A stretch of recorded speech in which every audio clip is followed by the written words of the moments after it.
Hello guys, कैसे हो? Myself Pushpendra Singh, welcome to fluid mechanics series. आज हम पढ़ेंगे फ्लूइड काइनेमेटिक्स का एक बहुत important topic, that is nothing but continuity equation. Important क्यों है भाई? कि देखो, दुनिया में कोई भी फ्लो हो, if it is possible then it must obey continuity equation. ऐसा क्यों होता है, कंटिन्यूटी इक्वेशन क्या होती है, ये सब देखेंगे इस लेक्चर में। बट उससे पहले थोड़ा सा पढ़ लेते हैं बेसिक कॉन्सेप्ट्स के बारे में। बेसिक कॉन्सेप्ट्स क्या हैं? कुछ नहीं, थोड़ी सी मैथ्स है और थोड़े से कॉन्सेप्ट्स हैं जो आपने 11वीं में पढ़े होंगे, तो उनको हल्का सा रिवाइज कर लेते हैं। पहला कॉन्सेप्ट आता है मास फ्लो रेट का। मास फ्लो रेट को डिनोट करते हैं एम डॉट से। It is nothing but D M by D T. और D M by D T क्या है? It is the mass passing through a cross section area per unit time. कैसे calculate करेंगे? मान लेते हैं आपके पास कोई सिलेंड्रिकल ट्यूब है जिसमें फ्लो हो रहा है, ठीक है। इसमें लेट से ये जो क्रॉस सेक्शन है, इस क्रॉस सेक्शन से पर यूनिट टाइम में कितना मास फ्लो हो रहा है या इसके थ्रू पास हो रहा है, that is nothing but mass flow rate. देखो, कैलकुलेट करने के लिए अपन लेट से बोल देते हैं फ्लो की वेलोसिटी है v। तो देखो, यहाँ से कोई भी पार्टिकल जो इस क्रॉस सेक्शन से क्रॉस किया, वो डी टी टाइम में कितनी डिस्टेंस ट्रेवल कर लेगा? V d t. अच्छा, तो डी टी टाइम में जितने भी पार्टिकल्स होंगे जो इस क्रॉस सेक्शन एरिया को क्रॉस किए होंगे, वो सारे के सारे कहाँ होंगे? इस वाले वॉल्यूम में होंगे ना। अरे यार, सिंपल सी बात है, जो पहला वाला पार्टिकल था, जो फर्स्ट पार्टिकल था, वो डी टी टाइम में कितनी डिस्टेंस आगे पहुंच गया? V d t. अच्छा, बाकी जितने भी पार्टिकल्स होंगे जो कि डी टी टाइम में इसको क्रॉस किए होंगे, वो सारे के सारे कहाँ होंगे? इधर बीच में ही तो होंगे ना, इस वाले वॉल्यूम में ही होंगे। तो एक तरह से मैं बोल सकता हूँ, volume passed through this cross section area in dt time is nothing but this volume। और ये कितना हो जाएगा? Area into length, a into length कितनी है? vdt। अच्छा, तो mass passed through cross section area in dt time कितना हो जाएगा? Density into volume. वॉल्यूम कितना पास किया है? avdt, उसको डेंसिटी से मल्टीप्लाई कर दिया, ये क्या आ गया आपके पास? dm। तो मास फ्लो रेट या rate of mass flow m dot, that is dm by dt, कितना हो जाएगा? रो av, that is very important, ठीक है। तो ध्यान रखिएगा, मास फ्लो रेट किसी भी क्रॉस सेक्शन एरिया के थ्रू कितना होता है? रो ए इंटू वेलोसिटी, ठीक है। सेकंड कॉन्सेप्ट आता है चेंज इन अ फंक्शन का। मतलब क्या है कि लेट से किसी x पर कोई फंक्शन है जिसकी वैल्यू है एफ एक्स। यदि मैं x में चेंज करता हूँ लेट से h, तो नया x कितना हो गया? x plus H. तो at x plus H function की value f of x plus H, ये कितना होगा? ये कैलकुलेट करते हैं, ठीक है। तो by Taylor series approximation we can say that f at x plus H will be F x plus h times F dash x plus h square by 2 times f double dash, बोले तो double differentiation of f x and so on. अब देखो, इसमें एक assumption लगाते हैं कि if h is very very small, h बहुत ज़्यादा छोटा है, तो एच स्क्वायर तो क्या होगा? और भी ज़्यादा छोटा हो जाएगा, एच क्यूब और भी ज़्यादा छोटा हो जाएगा। तो मैं एक तरह से बोल सकता हूँ कि ये जो हायर पावर ऑफ एच हैं, इन सबको मैं क्या कर सकता हूँ? नेग्लेक्ट, ठीक है। तो आपके पास आ गया F of H X plus H will be F x plus H times F dash X, simple सी बात, ठीक है। अच्छा, एच क्या है? H is nothing but change in X, simple सी बात, ठीक है। तो मैं इस एच की जगह क्या डाल दिया? D X. तो F at X plus D X will be F x plus D X times F dash X. मतलब क्या है? यदि मैं एक्स में थोड़ा सा चेंज करता हूँ, तो नई जगह पर फंक्शन की वैल्यू क्या हो जाएगी? F x plus D X times F dash x. या फिर आप यही बोल सकते हो कि यदि मैं x में थोड़ा सा चेंज कर रहा हूँ, तो फंक्शन में चेंज क्या हो जाएगा? f of x plus D x minus F x, that is the function में चेंज, वो कितना हो जाएगा? That will B D X times F dash x, ठीक है। एक बार डिफ्रेंशिएट करेंगे फंक्शन को इनटू डी एक्स। वहीं पे यदि हम मल्टी वेरिएबल फंक्शन में देखें, तो देखो, मल्टी वेरिएबल फंक्शन में मतलब क्या है? ये तो यहाँ पे तो जो फंक्शन है वो केवल एक वेरिएबल x पे डिपेंड कर रहा है, लेकिन यदि मल्टी वेरिएबल फंक्शन हो, उसमें चेंज निकालना है किसके रेस्पेक्ट में? केवल एक वेरिएबल लेट से r के रेस्पेक्ट में। कि भाई यहाँ पर किसी फंक्शन की वैल्यू f, यदि मैं r में चेंज करूँ dr, तो यहाँ पर फंक्शन की वैल्यू कितनी होगी? तो कैसे निकालेंगे? दैट विल बी f यहाँ पे फंक्शन प्लस, यहाँ पे तो अपन क्या कर रहे थे? डिफरेंशिएशन कर रहे थे सिंगल वेरिएबल के केस में। यहाँ पे डिफरेंशिएशन तो करेंगे, बट कौन सा डिफरेंशिएशन? Partial differentiation. तो इस नई जगह पे फंक्शन की वैल्यू कितनी हो जाएगी? f plus del f by del r into d r, that is very important, ठीक है। मतलब क्या है? सिंगल वेरिएबल होगा तो डिफरेंशिएशन इंटू डी एक्स, लेकिन यदि मल्टी वेरिएबल होगा तो एक वेरिएबल के साथ चेंज निकालना है, तो कैसे करोगे? Del f by del r, partial differentiation into d r, that's it, ठीक है। ऐसे ही यदि मल्टी वेरिएबल फंक्शन में टोटल चेंज निकालना है, तो total change in function will be equal to sum of partial changes in the function due to differential changes in independent variables, ठीक है। मतलब क्या है? लेट्स से कोई फंक्शन है f, that is function of x y z क्या independent variables हैं। Then partial change in capital f due to change in x कितना है, लेट्स से डी एक्स, तो कितना हो जाएगा, that will be del f by del x into D x, जैसे अभी अपन ने देखा। ऐसे यदि y में चेंज करेंगे तो पार्शियल चेंज इन f कितना हो जाएगा, del f by del y into d y. ऐसे यदि z में चेंज करेंगे तो कितना हो जाएगा, del f by del Z into D Z.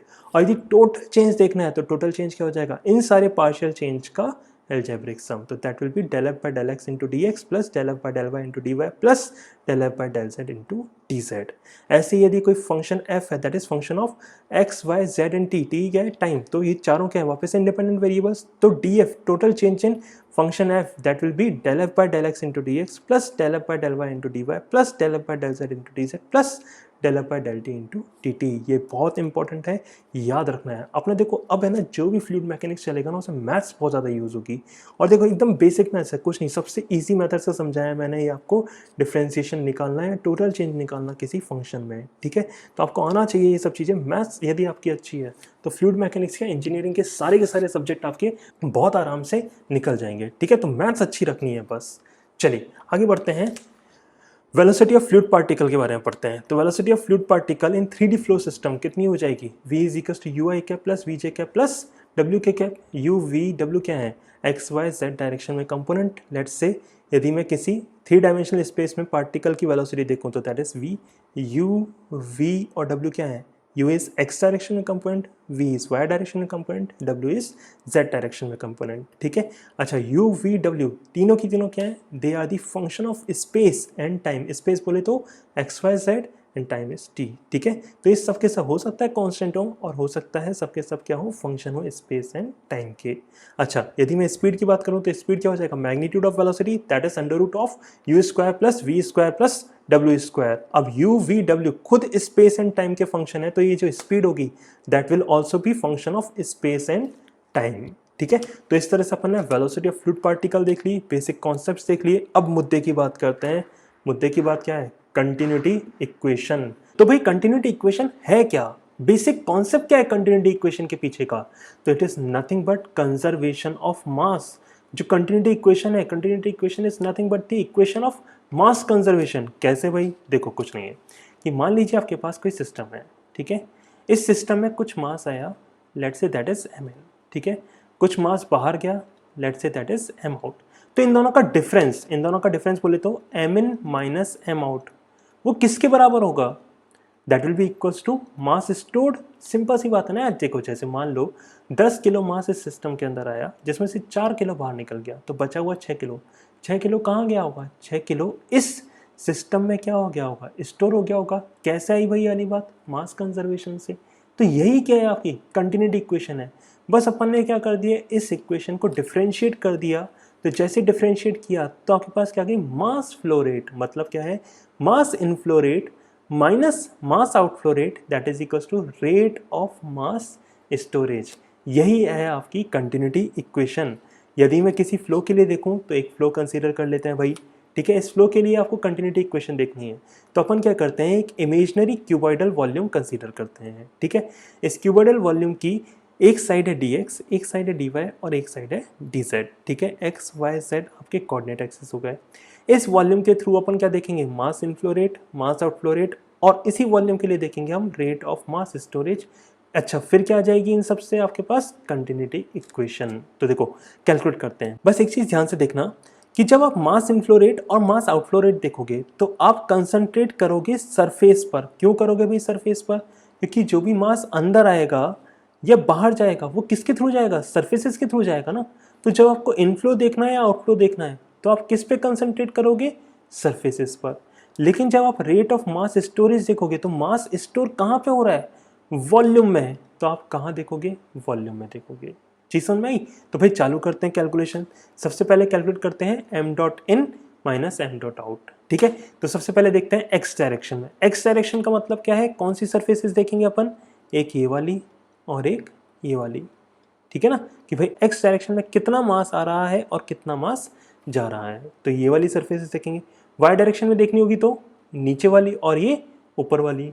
z direction में देखनी होगी तो सामने वाली और पीछे वाली। चीज समझ आई। तो अभी x डायरेक्शन में देखना है तो कौन कौन सी सरफेसेस देखेंगे, एक ये वाली और एक ये वाली। सिंपल सी चीज़ें, ठीक है।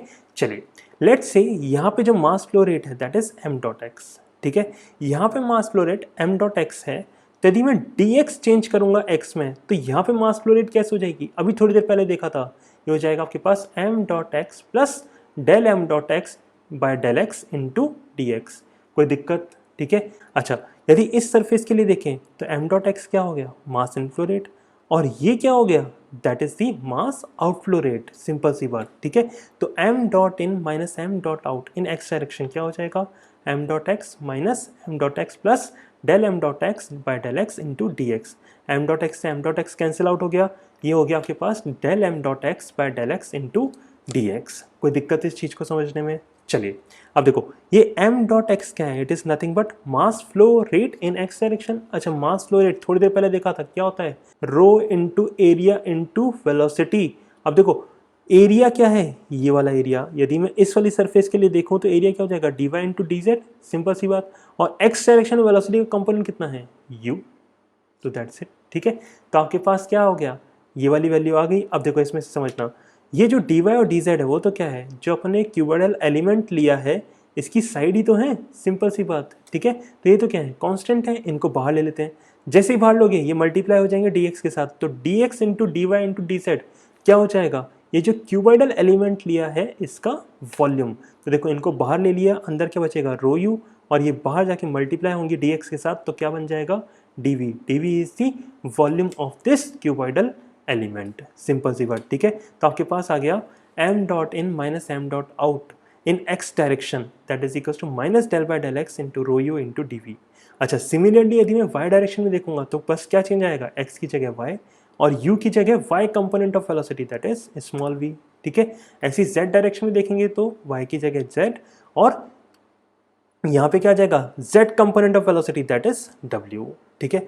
अच्छा यदि मैं total m dot in minus m dot out देखूँ तो क्या हो जाएगा, इन तीनों का सम, तो यहाँ से क्या हो जाएगा, माइनस डी वी कॉमन है सब में, बाहर आ जाएगा, बाहर ले लिया, क्या हो गया, बाकी सबका sum del by del x into rho you plus del by into rho we plus del by del Z into rho W, ठीक है। ये कैलकुलेशन हो गई m dot in minus m dot out की। अब किसकी कैलकुलेशन करनी है, m डॉट एस टी की। तो देखो m डॉट एस टी है क्या, it is nothing but rate of mass storage with respect to time, तो क्या हो जाएगा, del by del t into mass stored. अच्छा मास स्टोर्ड कहाँ पे है, वॉल्यूम में, कितना होगा mass stored, that is nothing but rho into volume. Volume क्या है एलिमेंट का, dv। अच्छा ये तो अपन ने माना ना एलिमेंट, तो क्यूबॉइडल एलिमेंट माना है, इसका वॉल्यूम तो क्या होगा, कांस्टेंट, तो इसको ले लिया मैंने बाहर, तो आपके पास बच गया dv into d rho by dt। अब कंजर्वेशन ऑफ मास से अपन क्या बोल देंगे कि m dot in minus m dot out that is equal to m dot s t. तो दोनों को इक्वेट कर दिया, dv से dv को उड़ा दो, ये माइनस में है पूरी टर्म, एक तरफ लेके चले जाओ तो प्लस में हो जाएगी। आपके पास आ गया इक्वेशन ये कि del by del x into rho you plus del by y into rho we plus del by del Z into rho डब्ल्यू plus del rho by del t that is equal to 0। यही क्या है, आपकी continuity equation, that is the most general form of continuity equation. इस equation को निकालने के लिए आपने कोई भी अजम्पशन नहीं माना है, तो दुनिया में कोई भी फ्लो हो वो फ्लो इस इक्वेशन को फॉलो कर रहा होगा, सिंपल सी बात, ठीक है। किसी भी फ्लो की वैलिडिटी चेक करनी है तो वो इस इक्वेशन को फॉलो करना चाहिए, क्यों, क्योंकि किस पे बेस्ड है भाई कंटिन्यूटी इक्वेशन, मास कंजर्वेशन पे, और मास तो कंजर्व होता ही है, ये तो बहुत बेसिक सा कॉन्सेप्ट है, ठीक है। इसीलिए अपन बोलते हैं कि यदि दुनिया में कोई भी फ्लो यदि पॉसिबल होना है तो उसको कंटिन्यूटी इक्वेशन फॉलो करना पड़ेगा ही पड़ेगा, ठीक है। तो that is the most general equation of continuity.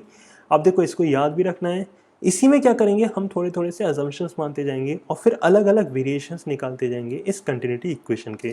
जैसे पहला अजम्पशन मानते हैं कि यदि स्टेडी फ्लो है, स्टेडी फ्लो है तो मतलब क्या है, फ्लूइड की property with respect to time change नहीं होनी चाहिए। इसमें देखो बस एक ही टर्म है जहाँ पे टाइम आ रहा है, कौन सा, del rho by del t. अच्छा टाइम के साथ कोई भी प्रॉपर्टी चेंज नहीं होगी स्टेडी फ्लो में, that means del rho by del t कितना हो गया, 0। तो आपके पास कंटिन्यूटी इक्वेशन क्या आ गई, del by del x into rho you plus del by y into rho we plus del by del Z into rho डब्ल्यू that is equal to 0। That is the continuity equation for steady flow, ठीक है। ऐसे ही दूसरा assumption मानते हैं, क्या माने भाई, यदि आपके पास स्टेडी के साथ साथ इनकम्प्रेसिबल भी हो गया फ्लो, तो देखो स्टेडी के कारण del rho by del t कितना हो गया, 0, मतलब with respect to time density change नहीं हो रही। और इनकम्प्रेसिबल का मतलब क्या होता है, with respect to pressure density change नहीं हो रही, तो जो डेंसिटी है ना टाइम के साथ चेंज हो रही है ना प्रेशर के साथ चेंज हो रही है, इसका मतलब क्या हो गया, डेंसिटी क्या हो गई, कांस्टेंट, डेंसिटी कांस्टेंट। तो जो लास्ट इक्वेशन थी उसमें से डेंसिटी को ले लीजिए बाहर, आपके पास इक्वेशन बन जाएगी कंटिन्यूटी की, del u by del x plus del v by del y plus del w by del z that is equal to 0। That is the continuity equation for steady incompressible flow. ठीक है। अच्छा एक और चीज करते हैं, क्या बोलते हैं, 2D स्टडी इनकम्प्रेसिबल फ्लो आ जाए, लेट्स से xy प्लेन के लिए देख रहे हैं, तो z वाली टर्म क्या हो जाएगी, उड़ जाएगी, आपके पास क्या बचेगा, del u by del x plus del v by del y that is equal to 0। ठीक है। तो इस तरह से आप कंटिन्यूटी इक्वेशन की अलग अलग फॉर्म बना सकते हो, लेकिन जो मोस्ट जनरल इक्वेशन है वो कौन सी है, जो अपन ने लास्ट स्लाइड में लिखी थी। ठीक है। चलिए नेक्स्ट आता है आपके पास continuity equation for study flow along a fixed path. यदि फिक्स्ड पाथ के अलोंग फ्लो हो रहा है, जैसे कि लेट्स से आपका इस पाइप के थ्रू फ्लो हो रहा है, ठीक है, तो जो फ्लो है उसका पाथ क्या है, फिक्स्ड है। तो इसके लिए यदि मेरे को कंटिन्यूटी इक्वेशन देखनी है तो कैसे देखेंगे भाई, कंटिन्यूटी इक्वेशन क्या होती है, m dot in minus m dot out that is equal to m dot s t. m dot s t क्या है, it is the rate of mass storage. तो देखो यदि स्टडी फ्लो है तो with respect to time stored mass में कोई भी चेंज नहीं आएगा, that means that is equal to 0। इसका मतलब क्या हो गया, m dot in that is equal to m dot out. अच्छा अभी अपन ने स्टार्टिंग बेसिक कॉन्सेप्ट्स में देखा था कि भाई रेट ऑफ मास फ्लो क्या होता है, रो ए वी। तो यदि यहाँ पे डेंसिटी रो 1 तो ये क्या हो जाएगा, m डॉट इन हो जाएगा रो 1 a1 v1, और यदि यहाँ की डेंसिटी रो 2 तो हो जाएगा रो 2 a2 v2, दोनों बराबर, क्योंकि m dot in that is equal to m dot out. अच्छा यदि फ्लो इनकम्प्रेसिबल भी हो जाए, स्टडी है ऑलरेडी, तो मतलब डेंसिटी टाइम के साथ चेंज नहीं हो रही, इनकम्प्रेसिबल भी हो जाए मतलब डेंसिटी प्रेशर के साथ भी चेंज नहीं हो रही, इसका मतलब डेंसिटी क्या हो गई, constant, that means rho 1 is equal to rho 2, दोनों तरफ से रो 1 और रो 2 उड़ जाएंगे, आपके पास क्या बचेगा, a1 v1 is equal to a2 v2, मतलब फ्लो के अलोंग एरिया इंटू वेलोसिटी क्या रहेगा, कांस्टेंट रहेगा। ठीक है, ये भी बहुत ज़्यादा यूज़ होने वाला है आपके पास। ठीक है, कि यदि आपके पास एक स्टडी इनकम्प्रेसिबल फ्लो है अलोंग अ फिक्स्ड पाथ, तो a इंटू वेलोसिटी क्या रहने वाला है, कांस्टेंट, मतलब जैसे जैसे एरिया बढ़ता जाएगा वैसे वैसे वेलोसिटी क्या होती जाएगी, कम, और यदि एरिया घटता जाएगा तो वेलोसिटी क्या होती जाएगी, ज़्यादा, क्योंकि a इंटू वी क्या रहना है, कांस्टेंट रहना है। ठीक है, इसी पे बेसिस बहुत सारे इजी से क्वेश्चन भी बन जाते हैं कि लेट से कोई आपके पास पाइप जंक्शन है, आपको बताना है a1 v1 a2 v2 a3 v3 के बीच में रिलेशन, यदि ये कैसा फ्लो है, स्टडी इनकम्प्रेसिबल फ्लो है, तो यदि स्टडी इनकम्प्रेसिबल फ्लो है तो that means m dot in that is equal to क्या हो जाएगा, m dot out. m dot in कितना हो जाएगा, रो a1 v1 और m डॉट आउट यहाँ से और यहाँ से जा रहा है, तो that is rho a2 v2 plus rho a3 v3। ठीक है, आप डायरेक्टली a1 v1 की टर्म्स में भी काम कर सकते थे। ठीक है, तो चलो रो रो रो उड़ा दीजिए, आपके पास क्या हो जाएगा, a1 v1 is equal to a2 v2 plus a3 v3। ठीक है, ए वी है क्या, एरिया इंटू वेलोसिटी होता क्या है, area into velocity is nothing but volume flow rate. क्या होता है, वॉल्यूम फ्लो रेट। ठीक है ना, इसका मतलब क्या है, it is the volume passing through a cross section पर यूनिट टाइम, ये होता है आपके पास ए वी।